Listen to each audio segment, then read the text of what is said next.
வணக்கம். செல்வகுமாரின் அதிகாலை வானிலை ஆய்வறிக்கை. அதிகாரப்பூர்வ வானிலை அறிக்கைக்கு இந்திய வானிலை ஆராய்ச்சித்துறை அறிக்கையை பார்க்கவும். 2024 மே 27 திங்கட்கிழமை அதிகாலை நிலவர வானிலை பதிவு.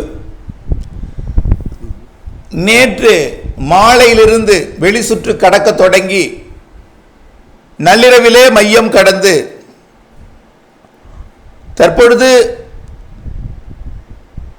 கொல்கத்தாவிற்கு கிழக்கு புறத்தை ஒட்டி மையமாக வைத்து கொல்கத்தாவையும் சூழ்ந்து கொண்டு வடக்கு நோக்கி கடந்த ரேமால் புயல் தொடர்ந்து கடந்து கொண்டிருக்கிறது. இது தற்பொழுது அதிகாலை 4 மணி நிலவரப்படி கொல்கத்தாவிற்கு கிழக்கு வடகிழக்கே 50 கிலோமீட்டர் தொலைவில் மையம் கொண்டிருக்கிறது. இது தொடர்ந்து வட கிழக்கு திசையில் நகர்ந்து பங்களாதேஷ், அதாவது வங்கதேச நாட்டிற்குள் நுழையும். இன்று முழுவதும் வங்கதேசத்தில் கடந்து மாலையில் அது மேகாலயா அஸ்ஸாம் பகுதி வழியாக நாளை அருணாச்சல பிரதேசத்தை அடையும். தொடர்ந்து தீவிர புயலாகவே நகர்ந்து வருகிறது. இன்னும் சற்று நேரத்தில் சாதாரண ஒரு புயலாக செயலிழந்து புயல் என்ற வடிவிலேயே அது பங்களாதேஷை கடந்து பிறகு ஆழ்ந்த காற்றழுத்த தாழ்வு மண்டலமாக செயலிழக்கும். இதனால பாதிப்பு மிக அதிகம், மழை பாதிப்பு அதிகம், இடிமின்னல் மிக அதிகம். தற்பொழுது இடிமின்னல் பார்த்தீங்கன்னா கடலில் இருக்கிறது அதிகமாக. மையம் தரையில் இருந்தாலும் வெளிச்சுற்று கடலில் இருக்கிறது. மேக குவியல், இரு காற்று இணைவு தெற்கு புறம் நடந்து கொண்டிருக்கிறது. இடிமின்னல் தாக்குதல் மிக கடுமையாக இருக்கிறது. நொடிக்கு நொடி மிக கடுமையான இடிமின்னலை தாக்கி கொண்டு நகர்கிறது. இது உள்ளே வங்கதேசம் நகர்ந்த பிறகுதான் சுந்தரவன காட்டு பகுதிக்கும் மேற்கு வங்கத்தோட கொல்கத்தாவோட கிழக்கு பகுதிக்கெல்லாம் இடிமின்னல் கூடுதலாக இருக்கும், மழை பொழிவும் கூடுதலாக இருக்கும். ஒட்டுமொத்தமாக இந்தியாவோட மேற்கு வங்க மாநிலத்திற்கும் அண்டை நாடாம் வங்கதேசத்திற்கும் காற்று மற்றும் மழை சேதம் அதிகமாக இருக்கும். தொடர்ந்து இது விலகிய பிறகுதான் உண்மையான நிலவரம் தெரிய வரும். தொடர்ந்து கடந்து கொண்டிருக்கிறது. இதன் காரணமாக தமிழ்நாட்டில் வானிலை எப்படி அமையும் என்பதை பார்ப்போம். புயல் கடந்து விட்டது, கடந்து கொண்டிருக்கிறது. எப்பொழுதுமே புயல் கடலில் இருந்தால் கடலில் இருக்கக்கூடிய நீராவி தான் அதுக்கு எனர்ஜி பூஸ்ட். தரை ஏறிவிட்டால் தொடர்ந்து செயலிழக்கத்தான் செய்யும். கடல் நீராவி கிடைக்காது, கடல் வெப்பம் கிடைக்காது. அதுக்கு இருக்கக்கூடிய வேகத்தில் சுழண்டு கொண்டு செயலில் இருந்து கொண்டிருக்குமே தவிர புத்துயிர் பெறாது. ஆகையினால செயலிழந்து கொண்டிருக்கும். இதன் காரணமாக மேற்கு திசையிலிருந்து ஈர்க்கக்கூடிய காற்று கொஞ்சம் கொஞ்சமாக விடுபடும்.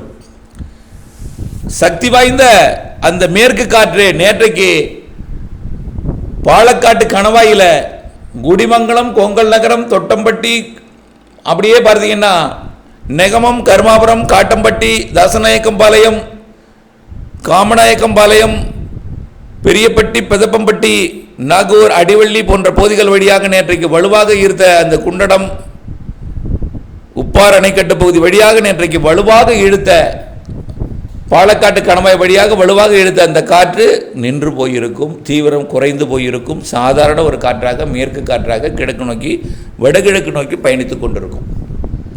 கன்னியாகுமரியில் மட்டும் லேசான மழை இருந்து கொண்டிருக்கும். செங்கோட்டையிலும் லேசான ஒரு சாரல் இருக்கும், அவ்வளவுதான். கேரளாவிலே மழை இருக்கும், அந்த காற்று அங்கிருந்து இருக்கிற காரணத்தினால. ஆக மழைப்பொழிவை பொறுத்த வரைக்கும் இனிமேல் ஒரு 3 நாட்களுக்கு தீவிரம் குறைந்திருக்கும். 27, 28, 29, 30ஆம் தேதி வரைக்கும் 4 நாளைக்கு தீவிரம் குறைந்திருக்கும். ஒரு சில இடங்களில் மழை இருக்கும். கேரளாவில் இருந்து கொண்டு தான் இருக்கும், தீவிரம் இல்லாமல் இருக்கும். மேற்கு தொடர்ச்சி மலையில் ஒரு இதமான வெப்பம் நிலவும். கோடை என்பது தெரியாத அளவிற்கு ஒரு குளிர்ச்சியான சீதோஷ நிலை இருக்குமே தவிர பெரிய அளவிலே மழைக்கு வாய்ப்பு ஒரு 3-4 நாட்களுக்கு இல்லை. ஆனால் வட உள் மாவட்டங்களில் வெப்பசலன மழைப்பொழிவு மாலையில் ஒரு சில இடங்களில் அமையலாம். கர்நாடக எல்லையோர ஆந்திர எல்லையோர மாவட்டங்களில் ஒரு சில இடங்களில் வெப்பசலன மழை மாலை இரவில் அமையலாம், ஓரிரு இடங்களில் தான் அமையலாம், ரொம்ப பெரிய மழையெல்லாம் இருக்காது. இன்றிலிருந்து வெப்பம் உயர இருக்கிறது. ஆனால் ஏற்கனவே நாம் அனுபவித்த 112 டிகிரி வெப்பமெல்லாம் அனல் காற்றெல்லாம் இல்லை. ஒரே ஒரு இடத்துல மட்டும் கொஞ்சம் அசாதாரணமாக நம்ம உடல் வெப்பத்தை விட கொஞ்சம் கூடுதலாக வெப்பம் இருக்கக்கூடிய பகுதி எதுன்னு பார்த்தீங்கன்னா, சென்னையோட மேற்கு பகுதி, திருவள்ளூரோட மேற்கு பகுதி, செங்கல்பட்டோட மேற்கு பகுதி, ஒட்டுமொத்த காஞ்சிபுரம் மாவட்ட பகுதி, வேலூர், திருப்பத்தூர், ராணிப்பேட்டை மாவட்ட பகுதி, மேலும் திருவண்ணாமலை மாவட்ட வடக்கு பகுதி, விழுப்புரம் மாவட்ட வடக்கு பகுதி.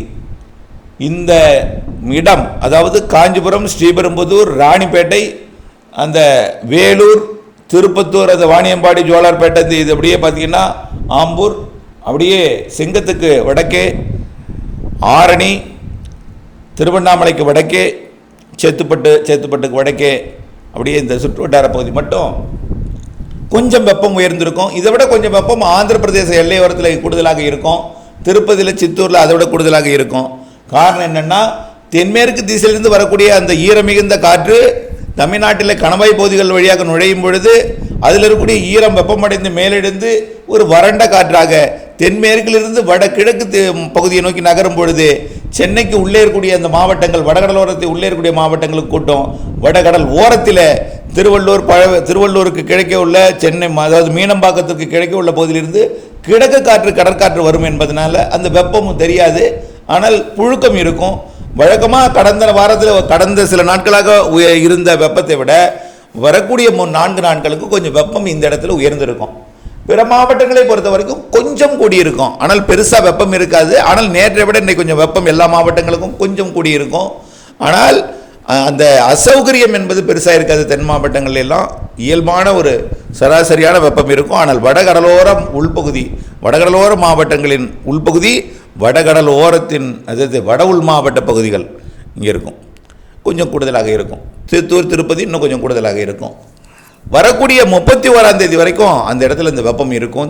தேதி 27, 28, 29, 5 நாட்களுக்கு இந்த வெப்பம் உயர்ந்திருக்கும் அந்த இடத்துல மட்டும்.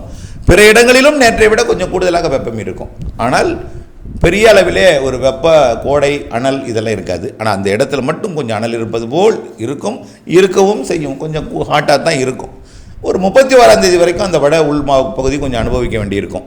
அடுத்தபடியாக பார்த்தீங்கன்னா, மழையை பொறுத்த வரைக்கும் ஏற்கனவே நாம் சொல்லிக்கொண்டே இருக்கிறோம், காற்று சுழற்சி விலகவில்லை. அரபிக்கடலில் மையப்பகுதியில் ஒரு மேலடுக்கு சுழற்சி நீடித்துக் கொண்டிருக்கிறது. படத்தில் பார்த்தீங்கன்னா தெரியும், ஒரு காற்று இல்லாத ஒரு பகுதியாக ஒரு பிளைனாக ஒரு பகுதி இருக்கும் பாருங்க. அது மேலடுக்கு சுமார் 4800 மீட்டர்லேருந்து மேலே இருக்குது. 5000 மீட்டர், 5 கிலோமீட்டர் உயரத்தில் இருக்குது அந்த காற்று சுழற்சி. அரபிக்கடலில் கேரள கடலோரத்தில் ஏற்கனவே இருந்த காற்று சுழற்சி சுமார் 1800 மீட்டர் வரைக்கும் வந்து மேலே போயிட்டுன்னு சொன்னோம். மேலே போனதுன்னா செயலிழந்து நீடிக்கிறது, மேலடுக்கு சுழற்சியாக நீடித்து கொண்டிருக்கிறது கேரள கடலோரத்திலையும். மேலும் தமிழ்நாட்டின் கரையோரத்திலையும் அந்த காற்று சுழற்சி, இணைப்பு சுழற்சியை பெற்று நீடித்து கொண்டிருக்கிறது. புதிய காற்று சுழற்சியும் ஒன்று உருவாக போகிறது. தமிழ்நாட்டிற்கும் அந்தமானுக்கும் இடைப்பட்ட இலங்கைக்கு கிடைக்கே உள்ள கடற்பகுதியில் புதிய காற்று சுழற்சி, வளிமண்டல சுழற்சி, மேலடுக்கு சுழற்சி உருவாக போகிறது. இந்த மேலடுக்கு சுழற்சி அந்தமான் முதல், அதாவது இன்னும் சொல்ல போனால் அந்தமான் தெற்கு பகுதி முதல் அரபிக்கடலோரத்தில் லட்சத்தீவிற்கு மேற்கு பகுதி வரைக்கும் ஒரு இணைப்பு சுழற்சியை பெற்றுக்கொண்டு தமிழ்நாடு ஆந்திர கரையை நோக்கி அந்த காற்று சுழற்சி நகரும் என்று எதிர்பார்க்கப்படுகிறது.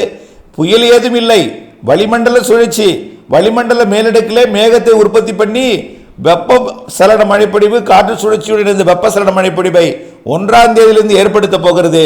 தென்மேற்கு பருவமழையை கேரளாவிலே தொடக்கப் போகிறது அந்த வளிமண்டல சுழற்சி தாழ்வு நிலையாகி. ஆக வரக்கூடிய 31ஆம் தேதி கேரளாவில் தென்மேற்கு பருவமழை தாழ்வு நிலைன்னா ரொம்ப கீழே வந்துடாதுங்க.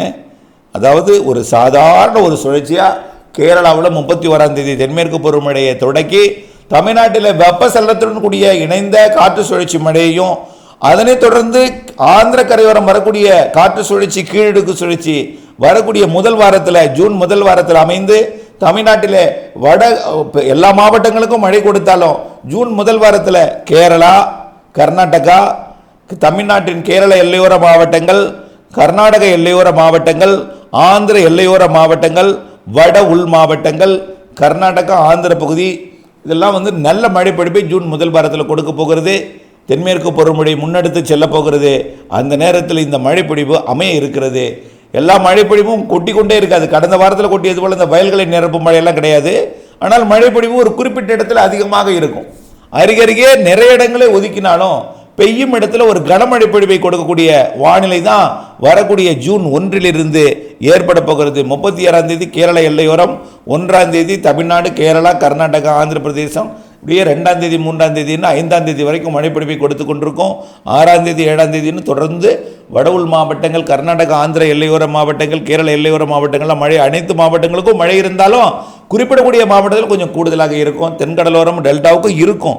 இருந்தாலும் வடக்கே கொஞ்சம் இந்த காற்று சுழற்சியோட அமைப்பை பார்த்தீங்கன்னா புரியும். வடக்கு நோக்கி நகரும் என்று எதிர்பார்க்கப்படுகிறது. இதனால் ஆந்திர எல்லையோர தமிழ்நாட்டின் மாவட்டங்கள், கர்நாடக எல்லையோர தமிழ்நாட்டின் மாவட்டங்கள், கேரள எல்லையோர மாவட்டங்கள், கேரளாவில் தென்மேற்கு பருவமழை, கர்நாடகாவில் தென்மேற்கு பருவமழை என்று ஒரு இதமான மழைப்பொழிவை சீராக பரவலாக கேரளாவில் கொடுக்கும். கனமழை பொழிவாக குறிப்பிட்ட இடங்களில் ஒரு வலுத்த மழைப்பொழிவை கொடுத்து பல இடங்களை ஒதுக்கி மழைப்பொழிவை ஜூன் முதல் வாரத்தில் கொடுக்க போகிறது. தென்மேற்கு பருவமழை எப்படி இருக்கும் என்ற ஒரு தனியாக அறிக்கையும் சமர்ப்பிக்கிறேன்.